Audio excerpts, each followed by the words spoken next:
l'appui de ce qui vient d'être dit, juste très brièvement. Ouais. Une figure de proue de la République populaire de Donetsk, qui s'exprimait à la télévision russe hier soir. Que dit-il en s'adressant aux Ukrainiens? Nous venons vous convaincre, pas vous tuer, mais si vous refusez de changer d'état d'esprit, nous vous tuerons. 1 million, 5 millions. Nous pouvons tous vous exterminer jusqu'à ce que vous compreniez que vous êtes des possédés satanistes. Et en plus, ce recours au sacré, que l'on retrouve dans le discours de Poutine lui-même. Et de Daesh. Oui, c'est copié-collé avec le discours de Daesh, c'est Al-Qaïda. C'est une vidéo effectivement qui a été diffusée un peu plus tôt sur l'antenne. Face à ces attaques, le président Zelensky a lancé un appel à ses alliés pour renforcer la protection du ciel. Premier point est de créer les conditions pour l'Ukraine, pour que l'Ukraine devienne un bouclier. Il protège l'Europe. Pour cela, il faut envoyer des armements nécessaires. Je tiens à remercier l'Allemagne pour l'accélération de la fournition d'Aéris. Je dis merci aux États-Unis et au président Biden d'avoir pris la décision de nous envoyer des systèmes de défense antiaérienne avancés avec une portée évoluée. Et je tiens à remercier tous ceux qui nous aident pour améliorer et perfectionner nos propres systèmes de défense antiaérienne pour intercepter les drones. Voilà, ça va dans le sens de ce qu'on était en train de dire. Il y a de nombreux missiles et drones qui sont interceptés et ça va se renforcer puisque la modernisation des systèmes de défense antiaérienne ukrainiens est en marche. Vous voyez ici par exemple ce qu'ils ont reçu hier, les Ukrainiens. Je parle sous votre contrôle, Pierre Servant, mais c'est donc un missile de dernière génération allemand qui est particulièrement efficace.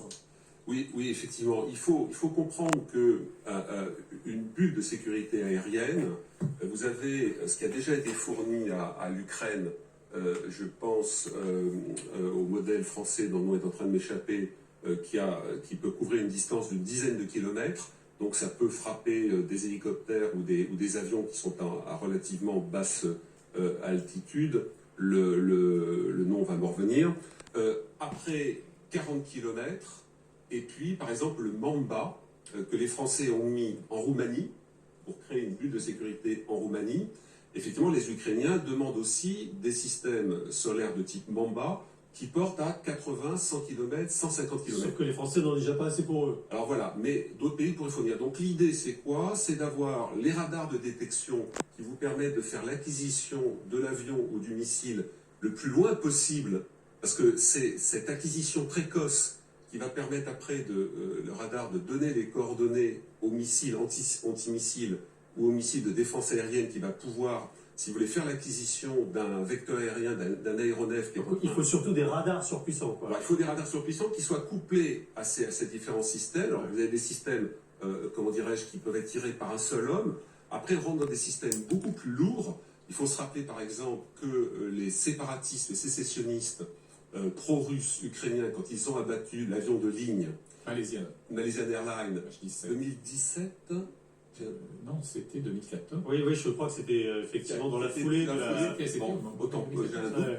Eh bien, en fait, ils ont utilisé un BUK, qui est un système de défense solaire qui avait été fourni par les Russes, avec des formateurs russes, avec comment dirais-je, un système radar de détection.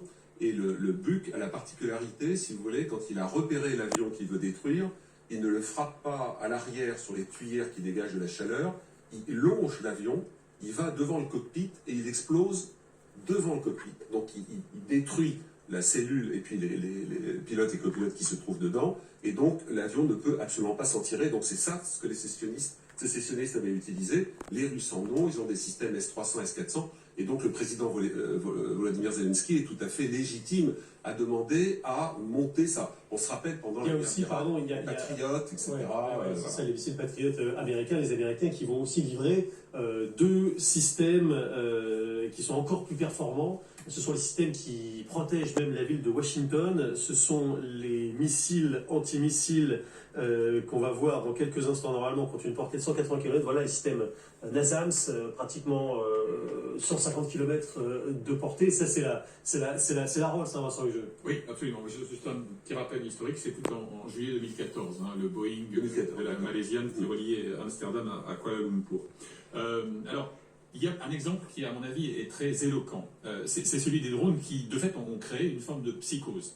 Le problème du drone, c'est qu'il est efficace sur cible fixe, et si vous n'avez pas un système anti-aérien, je dirais, souple et précis.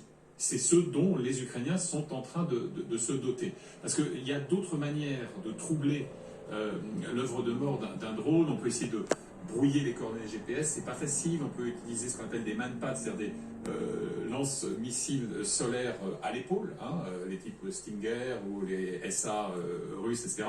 Mais tant que vous n'avez pas établi, notamment avec le système de radar, un filet au maillage extrêmement étroit, vous êtes effectivement vulnérable. C'est-à-dire que l'avantage comparatif que les Russes ont pu acquérir pendant un certain temps du fait de l'acquisition de centaines de drones iraniens, il risque de ne pas durer bien longtemps.